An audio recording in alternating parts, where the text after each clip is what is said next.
Hi, everybody. Hey, just wanted to take a couple minutes and fill you in. We made some fairly major changes to the listing agreement, and I wanted to go over some of those real quick. Uh, the first page is very similar to what we had before.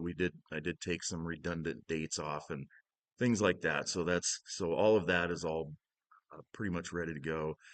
You should be used to that. Remember, this is where we get our consent uh, initialed here, where they agree to appointed agency and they agree to potential dual agency or limited agency, depending on which state you're working in.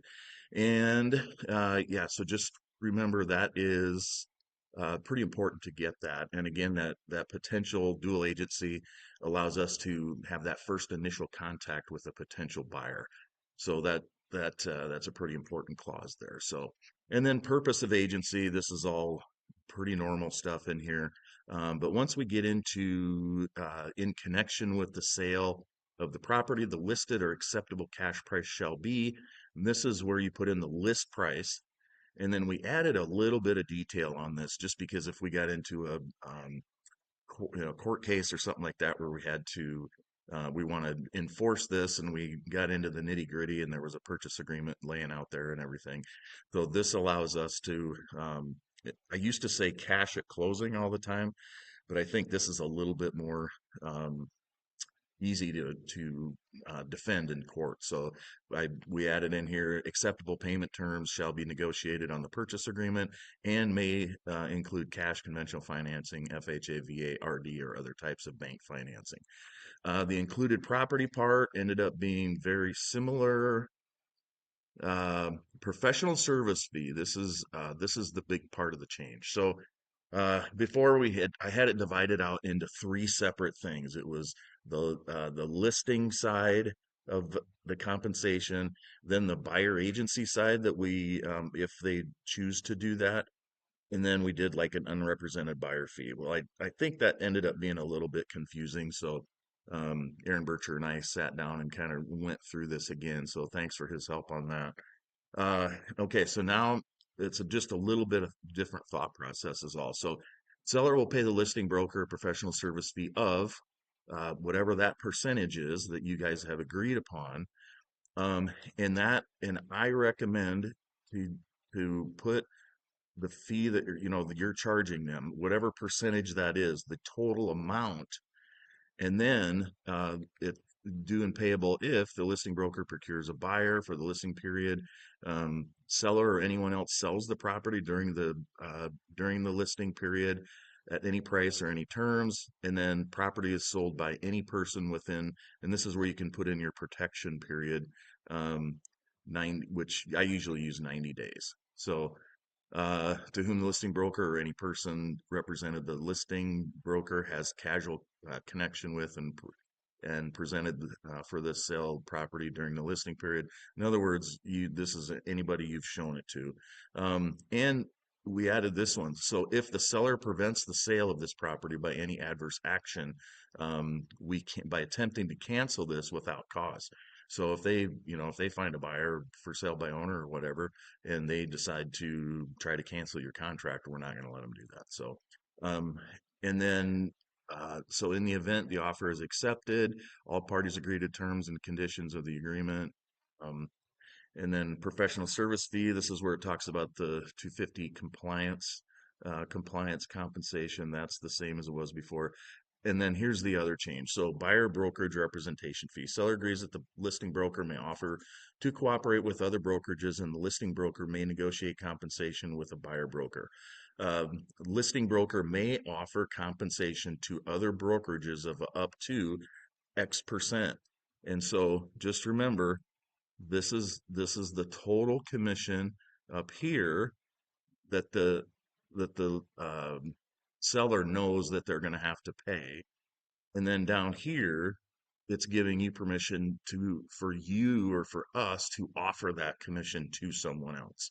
And the way that we have this on there, um, let's see, and will be paid from the listing broker professional service fee as listed in section B above. The buyer's agent may negotiate a larger amount at the time of an offer. at the seller's sole discretion and expense.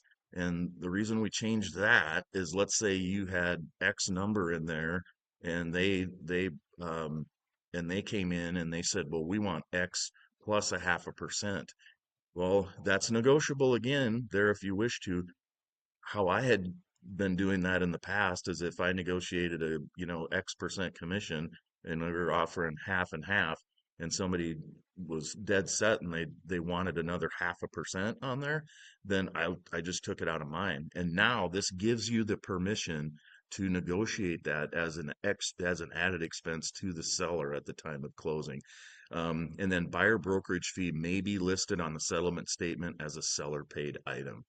So basically, what all of this does is allows you guys to kind of hold your compensation together, to make it very, very clear, and then also to hold it together, so we're not giving stuff away as much as we have been. So if it's negotiated, if it's all negotiated, then we're going to negotiate it. So, and then of course there's the obligatory note on there that says, broker fees and sharing of fees between brokers are not fixed, controlled, recommended, suggested, blah, blah, blah.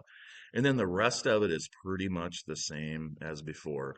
Uh, Talks about dual agency, marketing, any exceptions to your marketing. So if they don't want to sign or a lockbox or on the MLS or whatever, that's where you put that exceptions here.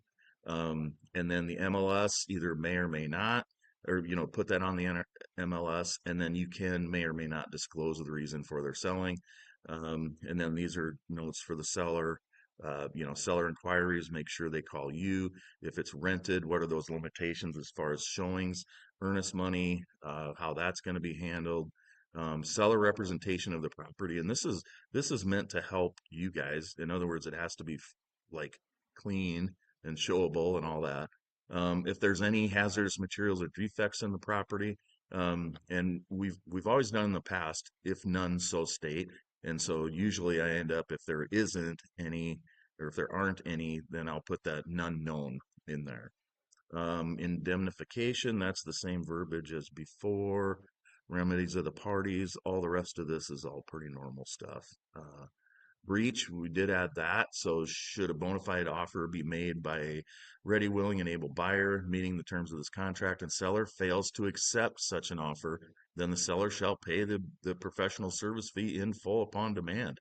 And so if we get those people that say, well, we're going to decline this offer, uh, and we're going to wait for another one, and another one doesn't come up and that person disappears, technically we can go get them for that. So, and then obligations of the seller, again, this is very clear in what we expect from them to make their home, to where it's a saleable home. And sometimes you need a little bit of guidance as far as helping or asking people to help clean up.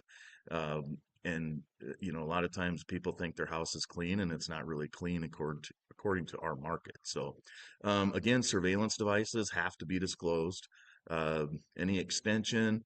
Um, so I did add this. If an offer is received and the closing is after the expiration date, this agreement shall be automatically extended to the close of escrow. Any other extension shall be in writing. Communication of the agreement just talks about the acceptance of that, the entire agreement, fair housing, severability, legal signature, all that stuff. So, and then this is where if you have additional appointed agents, if you're on a team, then you'll want to put those in there. So yeah, that's really it. If you guys have any questions, but again, it's super self-explanatory. So if you guys want to, please read it more than once, and so you know exactly what it says. So any questions, get a hold of me. I saw a couple typos in there, so I'm gonna get those changed. But this is available now on DocuSign. I know we used it this morning for the house out in the dunes. So anyway, have a good day, everybody.